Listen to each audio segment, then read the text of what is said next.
What's up, everybody? My name is Josh LaFleur from Late Star Piano. Today, we're going to be talking about changing your mindset from you're learning piano to you are a piano player.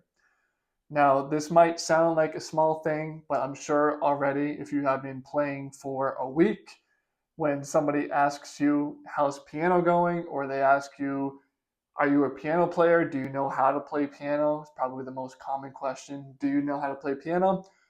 If you're early on or you don't have a lot of confidence in your playing, you might say, I'm learning piano. And what I want you to do instead when that happens next time is say, when someone says, do you know how to play piano? Say, yes, I am a piano player. And this is important for a few reasons, which is why I'm going to get into this in a second. But first of all, point number one is this might just seem like semantics, right? You might be saying, Josh, why does it matter if I say I'm learning piano versus I am a piano player? Who cares? And you might be thinking, well, if I'm only a week into my playing, then I can't really play because I'm learning. The point is because everybody is still learning piano. It doesn't matter if you're Long Long or Yuja Wang or any other performing concert pianist. It doesn't matter. They're all still learning as well. And I'm sure you would call them piano players, and I know that they would call themselves piano players. So it's basically like you think of a doctor or really anybody in the medical profession, medical space. They call it a practice, right? They call it a practice. It's their field of study.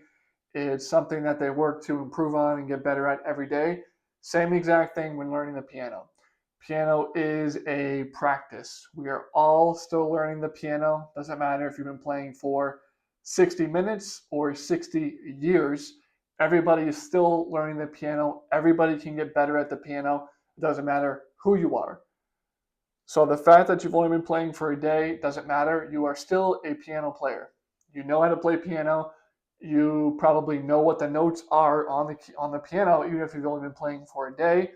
You might be able to play some chords on the piano. You might be able to name notes, like I said. You might be able to play easier songs like lullabies or nursery rhymes, things like that. So you are a piano player. You do know how to play. You can play the piano. You're on your journey still. You're on your ascension, as they say, up to the mountaintop. You're getting better and better every single day. Now, let's kind of get into the mental side of it. Why does this matter? Because your mindset is huge. A lot of people, when they play the piano, they think of it as it's only a physical task, right? And most people, they would say piano is all about your fingers, right? Because that's what people can see. That's what it looks like is moving at 100 miles per hour. But piano, first of all, is a full body instrument from your head down to your feet. It's a full body instrument. Everything needs to be in its proper order.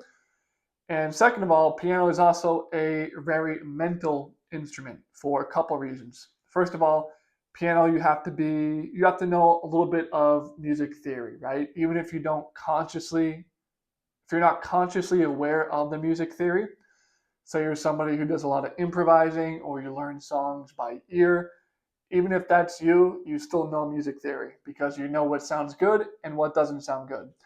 And that's really all it comes down to. Once we know what something sounds like, whether it's good or bad, then we give that thing a name, and that's what music theory is, right? So you think of like a perfect fifth interval. I think people who know what that is, if you play C to G, that's a perfect fifth. People would say that's a pretty consonant interval, right? It sounds at rest, it sounds peaceful, it sounds nice. Then if you play C to F sharp, for example, that would be a tritone, right? And people would generally say that's a dissonant interval. It doesn't sound as good. It does not sound at rest. And even if you can't name what that is, if you didn't know it's a tritone, you didn't know if it's a perfect fifth, it still sounds good or it sounds bad. And that's what the music theory enables you to do. And I'm bringing all that up to say this because playing piano is mental.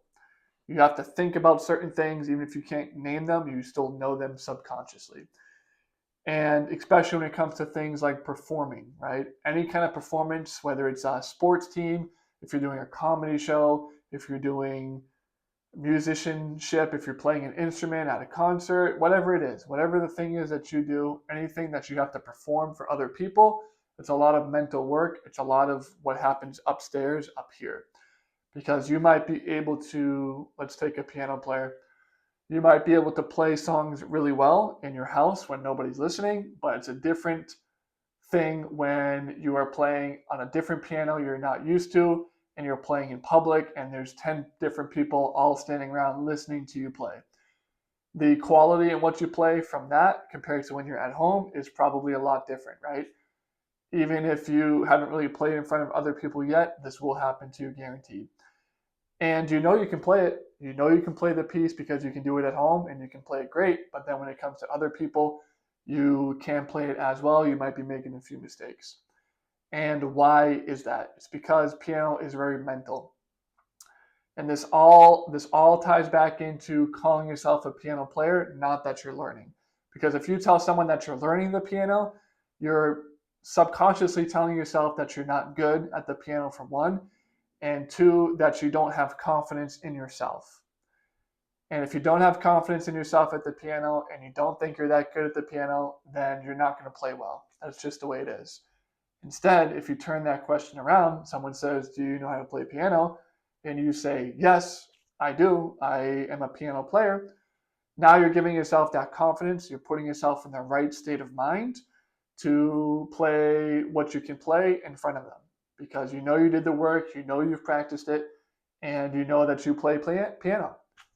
And you're giving yourself that positive energy, you're giving yourself that mental edge, you're putting yourself in the right frame of mind to be able to do that. And it might seem like a small thing, but the mindset is huge. It's a huge, huge piece when it comes to piano. Again, really anything that has any kind of performing element.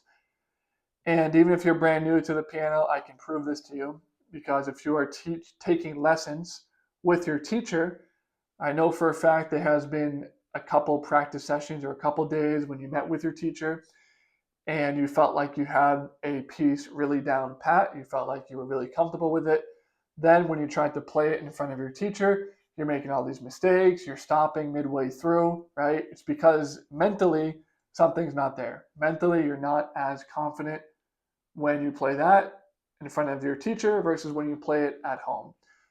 And this is a huge piece. Again, if you want to get good at the piano as fast as possible so that you can play the songs that you love as fast as possible, then yes, you have to have the physical ability to be able to play it. You have to be able to move up and down the piano. You have to be able to hit the right notes and all that.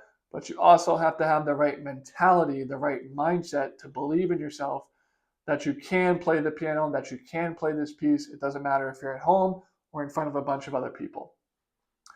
So next time somebody asks you, "Do you play piano?" just say yes. That's it.